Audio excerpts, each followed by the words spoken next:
sa plano talaga namin na umalis doon. Bakit? Kasi baka ano eh, baka may mangyari pa ulit eh. Hindi na natuloy yung kaso ni Marie Chris na i-close na. At ayun, sa kanila na lang din yung dahilan bakit hindi nila tinuloy yung kaso. At minabuti natin na palipatin sila. Ano yung tanging hiling nyo na mangyari sa inyo, sa inyong mag-asawa? Ano lang po, maging okay kami, tsaka yung bata. At sana po ay ano, magkaroon kami ng sariling bahay. Happy Valentine's Day. Thank you. Love you. Good day mga kalingap. Ngayong araw ay nandito tayo sa isang tinutulungan natin at iba na itong tinutuluyan nila. Kumustahin natin sila.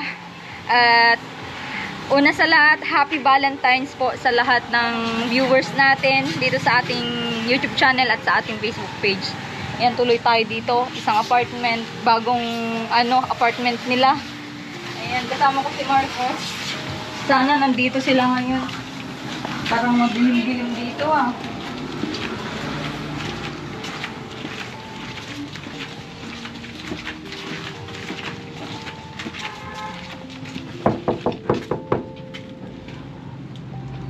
Oh, nakalak. Nakalak. Baka nag-alis sila. Ba't nakalak? Sa mga tao dito. Tao po! Baka nagdi-date? Valentine's ba? Hindi, sabi niya kasi kanina nandito daw sila. Baka umalis. Saan kayo galing? Saan kayo galing, bibi? Nag-date sila mama mo? Nag-date sila? Kala ko wala kayong... Ay, kala ko nandun kayo sa dating bahay nyo. May ilaw pala sila, oh. Kaso nga lang medyo madilim. Hindi, wala. Ano yung binili niyo po? Pugon po. Lutuhan? Opo. Pwede kaming umakyat? Opo. Pasok tayo dito sa bagong bahay itong mag-asawa. Sa munting bahay. Munting bahay. Kumusta kayo dito? Okay lang po. Okay lang. Si baby niyo kumusta? Okay lang po. Ilang araw na po kayo dito na Magdadalawang linggo po. Dalawang linggo na po. Ay, 2 linggo na ba? Magdadalawa pa lang. Magdadalaw pa lang. Nung lumipat kayo, di ba wala ako noon? Oo. Paano kayo nakalipat dito? May nagpwersa ba sa inyo para paalisin kayo dun sa dating tirahan nyo? Wala naman po, wala. Wala naman? Yung dating bahay nyo ba ngayon walang nakatira ngayon? Ay, wala na po dun. Wala na po. Wala na? Pinapaalis na ba kayo doon sa dating Hindi, tirahan kami po nyo? talagang kusang, sa plano talaga namin na umalis dun. Bakit? Kasi baka baka may mangyari pa ulit eh. Oo, baka mangyari pa yung nangyari dati. So ayun mga kalingap, nalaman ko din off-cam kasi na hindi na natuloy yung kaso ni Marie Chris na i-close na. At ayun, sa kanila na lang din yung dahilan bakit hindi nila tinuloy yung kaso. At minabuti natin na palipatin sila. Wala po kami nun dito, nasa Baguio kami ni Marcos. Kaso nga lang kinausap ko sila, tinawagan ko sila kung kumusta sila. Ayun, sabi nila na medyo delikado na sila doon kasi nga hindi natuloy yung kaso. At nag-worry din ako dito sa tinutulungan natin, baka yung mangyari.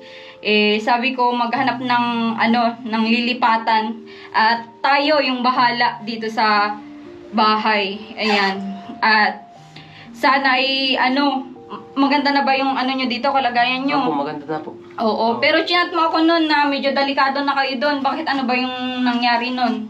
Ay, siyempre po, hindi, iba na ho ang isip nun. Kasi, unang-una, hindi po nakulong. Baka may gawin pang iba eh. Oo. Kaya yun, ganun po tayo mag-care sa ating mga tinutulungan kahit off-cam man yan o kahit wala kami dito. Kung once na kumontak sa atin yung action na natin agad para mailipat sila. At eto, thanks God, safe na po sila dito at sana maganda na din yung ano nyo dito, kalagayan nyo kasi ano na ito hindi na butas-butas kagaya dati, ano? Tsaka po bubukbuk po doon. Pag nakain kami, laging may lalaglag. Ay, ganon? Yung kahoy baga po, yung...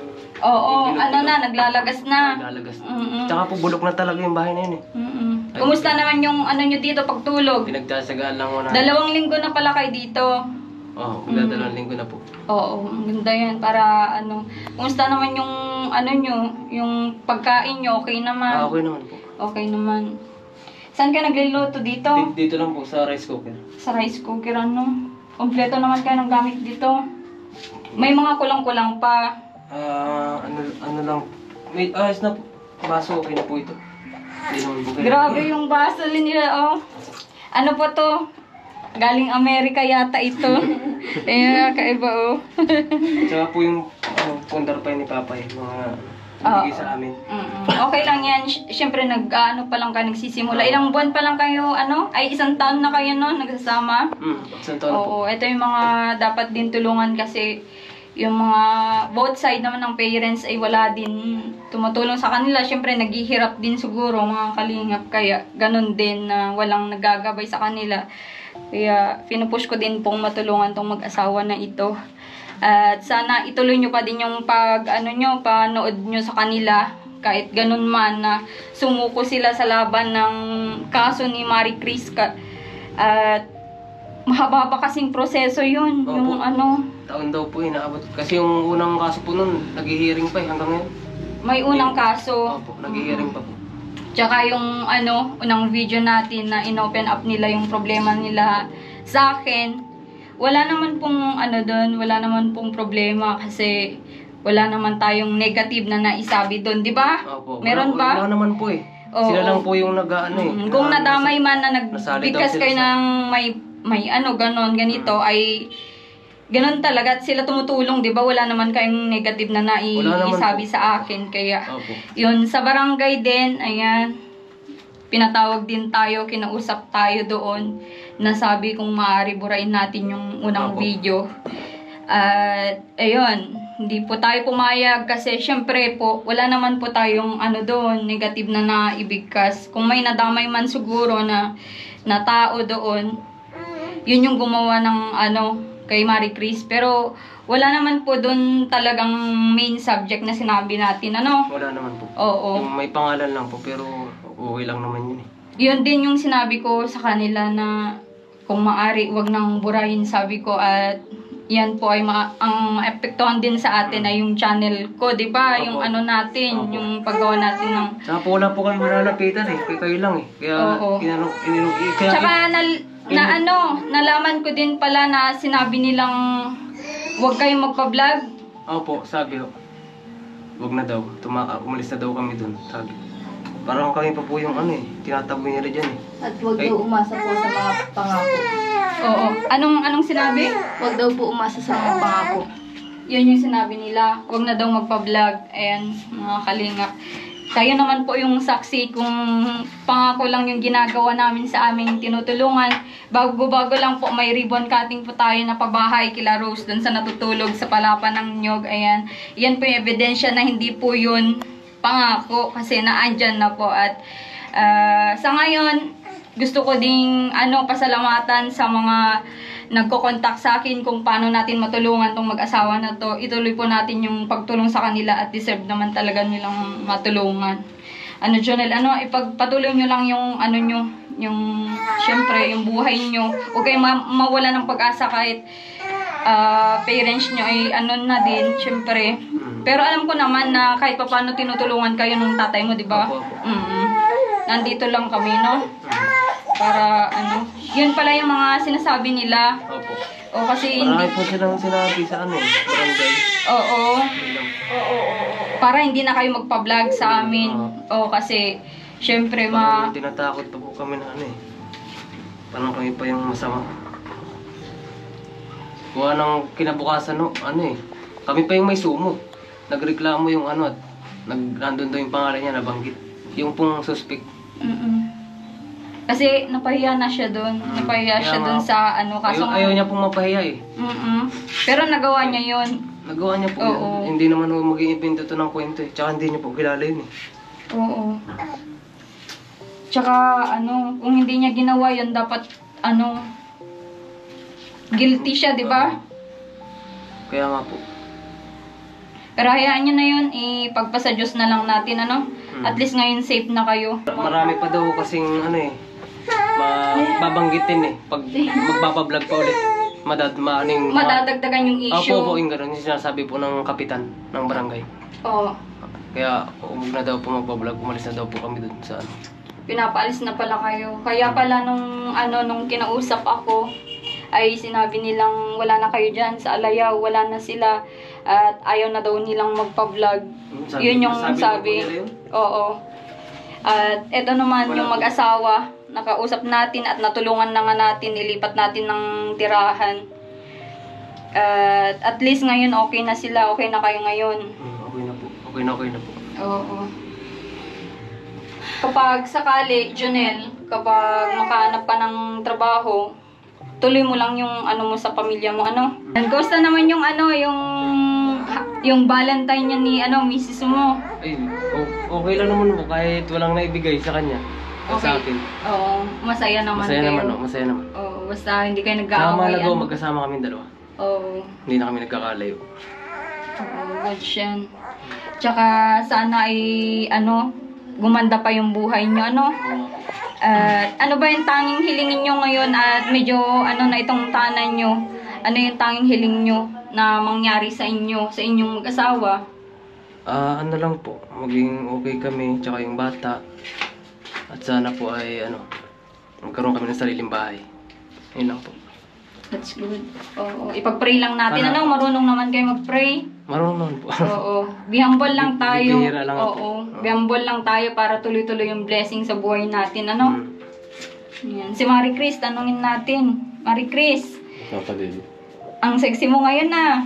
Siyempre, Valentine's. Si Rans Valentine's. daw, may bibigay na payo kay Junil. Oo. Hindi ko alam kung ano, si Rans. Wala akong papayo, wala naman akong Wala pa palang pamilya ito. ang pamilya, papayo ko niya. Hindi, payo mo lang sa kanila. At least nakalipat na sila. Hindi na yun dun sa Siya. sa bahay nilang may sako, may dingding nila ay sako. Saglit lang, maubo lang ako. Game. Ayun lang, sa ngayon, basta. Sige. Wala din akong Pahirapan niyo ako. Kumbaga parang sa ngayon, pagyamanin niyo muna kung ano yung meron. Ano?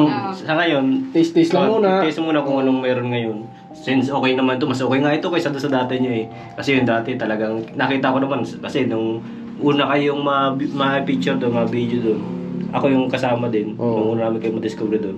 Grabe, tinitingnan ko yung tinitirhan niya eh, napakadelikado sa bata. Una-una yung hangin, di ba? Yung hangin, tapos yung yung bubong niya, butas-butas. Tapos yung sinasabi niya, yung mga kahoy-kahoy, yung mga naglalaglagan. sobrang delikado sa bata. Tapos yung nung una na yung sa bata, yung sa nilalanggam yung bata. Nilalanggam siya. Sobrang delikado. Kaya mas okay nga dito na nakalipat sila. Oo. Kaya ganun talaga po nagsisimula pa. No, simula pa lang talaga. Oo. Ayan, sumasapat ito ay. Ano yan? Ano yung advice mo sa baguhan lang na magkasama? Maihilang. Para sa akin, since, kasi, di ko alam kung nung binata ka, marami ding babae ang dumaan sa buhay mo. Di ko alam kung marami ka naging girlfriend. Pero iba na kasi yung ngayon. Kaya sana wag mo lang isipin na kahit ganito yung buhay, may makita kang mas okay kay Jonabel. Ay, kay Marie Chris. Mas higit kay Marie Chris, pagpalit mo kaagad siya. Hindi na ganun kasi may na kayo ay. Hindi na po pwede yung ganun, wag mo na isipin yun kasi lalong bibigat yung buhay mo nun. O ikaw nga, umangat ka, makuha mo, maayos ang buhay. Maangat kayo konti pero darating yung time, lulubog ka din nun kasi may nasaktan ka na lalo may anak kayo. No? Kasi ako broken family kami, wala akong tatay kaya masakit para sa anak yung walang tatay. Kaya wag mong gagawin yun kay Jonabel. Marie Chris. Joke lang. Bago magkaiyakan kasi medyo na-share na ni Marcos yung Hindi ganun talaga kung broken family ka tapos may mga natututunan ka din.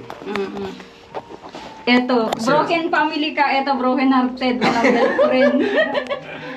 Ayan, si Marie Chris. Marie Chris. Kumusta yung kalagayan mo dito? Okay naman po. Marie Chris, anong pinagkaiba nung nandun pa kayo sa dati nyong tirahan at dito sa apartment nyo? Dito po maayos po. Maayos-ayos po dito. Hindi po delikado. Po. Tsaka mas maigi na po dito kaysa dun. Lalo siguro pag... So ayun, akyat tayo ngayon, mag-house tour tayo dito sa mansion ng mag-asawa. Grabe, oh, may hagdanan sila. Ayan, akyat tayo. Oo. May kulang kayo dito. Nakikita ko sa may kulambo din sila. Oo, may kulang sila dito. Kailangan malagyan. Semento po dito sa taas. Kaso nga lang kailangan nilang malagyan ng floor mat.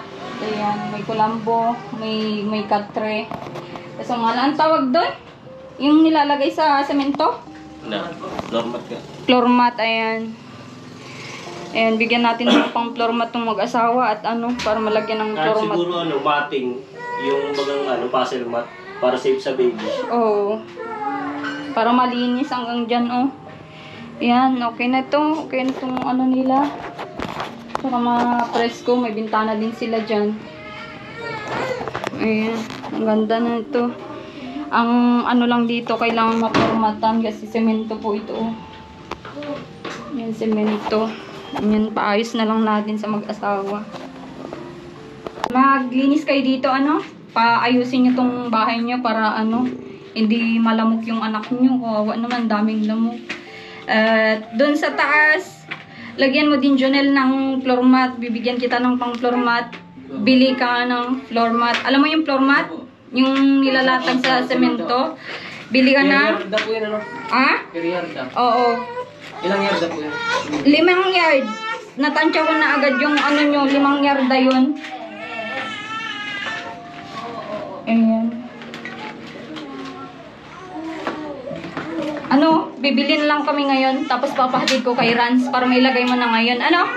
Ng floor mat para kasi maglalakad ka pa ay Oo, sige. Sige, at nag-iiyak na si baby nyo. Punta muna kami. Sige po. So yun mga kalingap, at nakumusta natin yung kalagayan ng mag-asawa at ngayon bilan natin sila ng floor mat para mapaganda po yung kwarto nila at medyo magaspang po yung semento ng kwarto nila. Ayan, bilan na natin ng floor mat tapos set ng walis sila Marie Chris para maglinis sila sa kanilang apartment. Bibigyan na natin tong bayad ng floor mat. Ayan. At papatid na lang natin kay Rans. Ito kuya